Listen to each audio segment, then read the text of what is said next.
This is the latest edition of Front Up, and I'm Whitey Willauer, and I've got Marjan Shiraz. How do you pronounce? Close enough, Shirzad. Shirzad. That's like the Shirzad. That's the. Isn't there a opera or something? Shirzad. There's Shirzad. Shirzad. Right, from yeah. 1001 Nights. This actually is a Persian name. Oh. And it means born of the lion.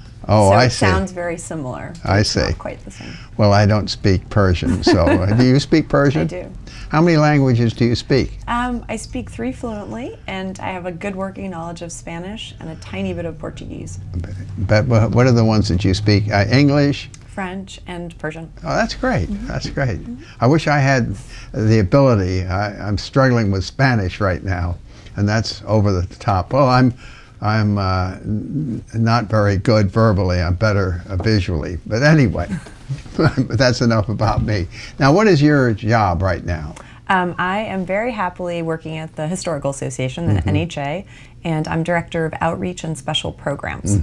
So it's a brand new department that we've created in the last year, and it's just, we're able to pool our resources and just really get out there in the community more so than ever and put our focus on outreach, on creating new, exciting programs for people of all ages, for all of our audiences, whether you're an island visitor for the day or a native. And we're hoping that, you know, we're really striking a chord with people. The feedback's been amazing. That's good. So, that's great. Yeah. And there's something coming up in the near future. I got an advertisement about it.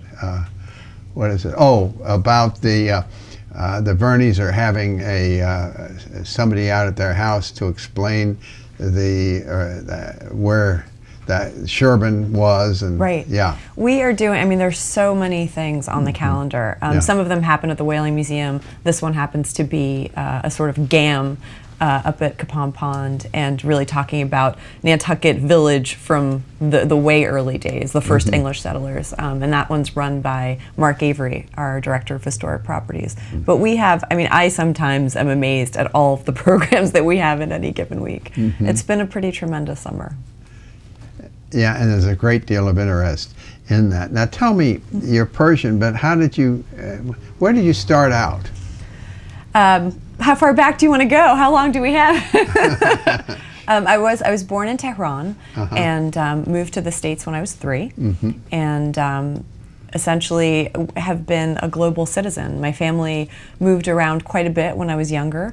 I, spoke Persian at home, obviously English in school, New York City public schools, and was lucky enough to travel to France at the awkward age of 10. So my funny, awkward middle school years were in France. And we moved right back to New York at the beginning of high school. So 8th grade was on 3 continents and 3 languages. Oh boy. And when you were in Persia, you left when the Shah was deposed? That's right. There was a revolution in 79, and it was just a turbulent time, and my parents decided, I think over the span of 5 days, that it was time to go. And so imagine wrapping up, I mean, people spend a week just preparing for a summer vacation, right, or a trip. And they decided very quickly that it was time to leave, and that unfortunately their homeland wasn't going in a direction that they were comfortable raising a child in. What did your father do there? He was a photographer, and he also instituted a lot of, he started the photography program at the university, and had his own sort of architectural photography studio. At Tehran University? In fact, he had his first solo exhibit there this past March for the first time in 30 years. Oh, they let him back in. So it was very, sort of bittersweet for him to have a show there after all this time. I mean, 3 decades have gone by. Now, do you have an Iranian passport? I do, and it's one of those funny things because my grandmother lives there. I have cousins and aunts and uncles there, and so still there. My grandma calls me every week, usually on Sunday mornings, and it's just nice to have that connection, even though I'm obviously 100% here and American. Those are my roots. So, have you gone back and forth yourself? I have, usually for family vacations and about 3 weeks at a time, because it takes a long time to get there. So when you're there and there are a lot of people to visit, you want to have time to spend there. The last time I was there was 2006, so I hear it all the time that I'm very overdue for a visit. How do you get there when you? You fly through Europe. There are direct flights through London, through Frankfurt, through Vienna. So it's actually easier than one would think. Yeah, I would. Yeah. And is there a lot of turmoil there, or don't you feel it when you're there? It's one of, I would say that it's one of the most misunderstood countries at the moment, because on the outside we see certain things, and they're certainly there and they exist. There are issues that are, that occur, but people also live daily lives, and like cousins my age take yoga classes, and they're doing Pilates, and they're playing piano, and they're going out to cafes, and it's just a very interesting paradox. Do they have to wear the burkas and things like that? They wear, the burqa isn't customary to Iran necessarily, but it is the law there that women have to cover their hair and sort of dress modestly. But even that, when you really visit, it's astounding how the young generation plays with those rules. And so you might see a teenager, there are these wonderful groups of teenage girls that are obviously defying the law, and they'll have a bright colored scarf pulled sort of all the way back to where most of their hair is exposed, and they wear these form-fitting, cloaks, obviously in defiance of the laws, and they play with it, and it's a game of cat and mouse, and they're used to it. This is sort of the society that they were born into, but there's a very strong sort of generational switch or change now. And is there any holdovers from the hostage days? Does that, as far as the feelings about that? And I think again that is just such a paradox. I mean, if you were to go there, it's almost humbling and embarrassing how hospitable people are. Yeah.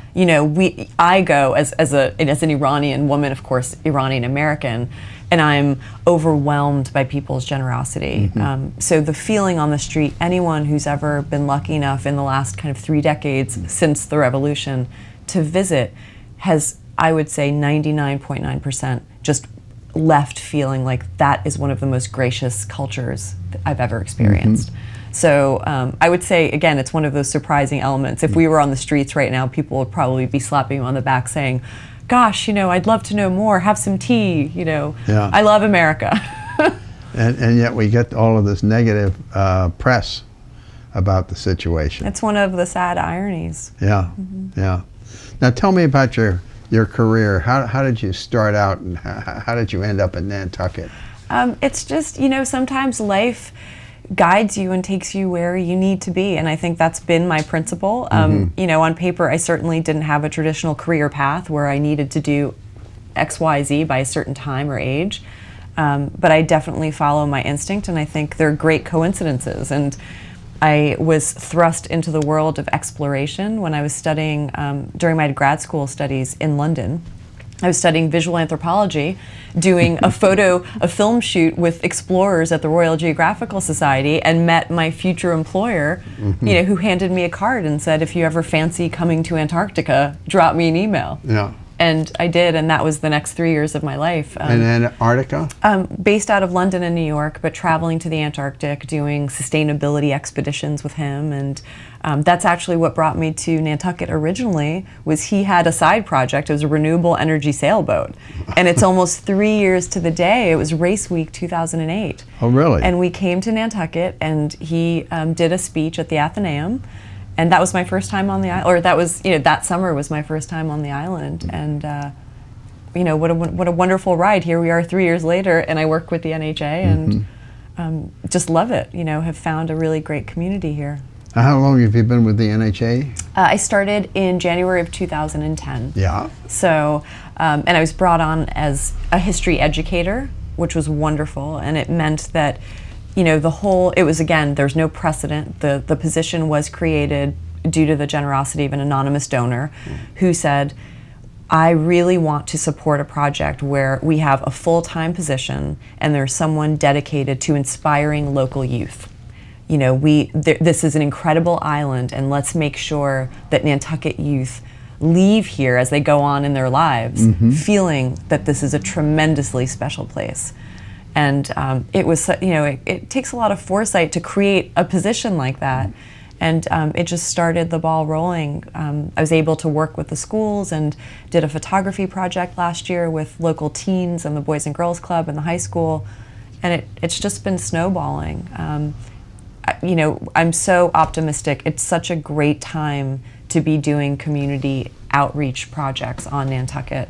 I feel like everywhere we turn, we have amazing collaborations with amazing nonprofits on the island, whether it's the Theater Workshop, whether it's the Egan Maritime, Mariah Mitchell, the Athenaeum, I mean, Boys and Girls Club, it's just endless. And now to have the public schools with the arrival of Mike Cozort in the last year, again, just completely on board. And it seems like the sky's our limit.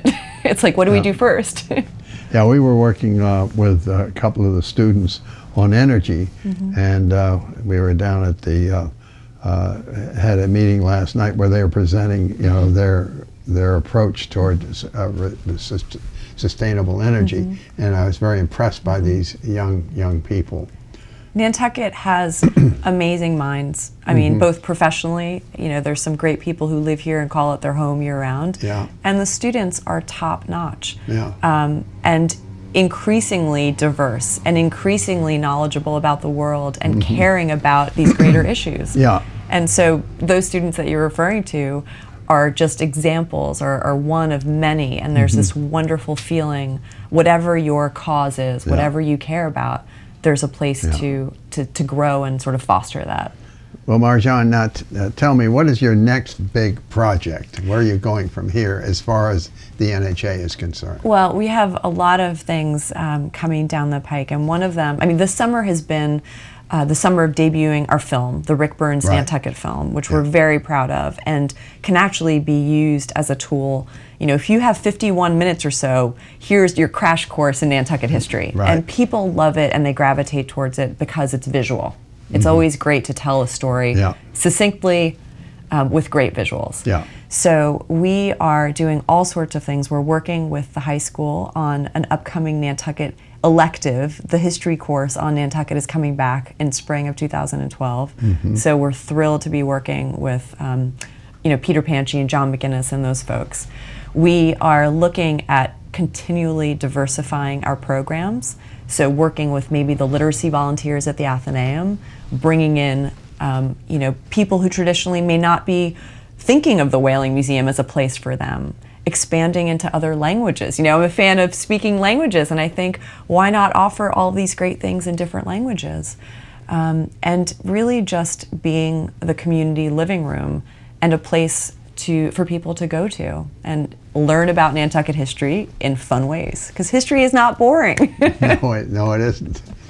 Now that I read history, as a child, it was boring, and now it means so much to me. Yeah, that's right. And it's all about giving people that context and making it relevant. And it doesn't matter how old you are, as long as you feel like something is relevant to you.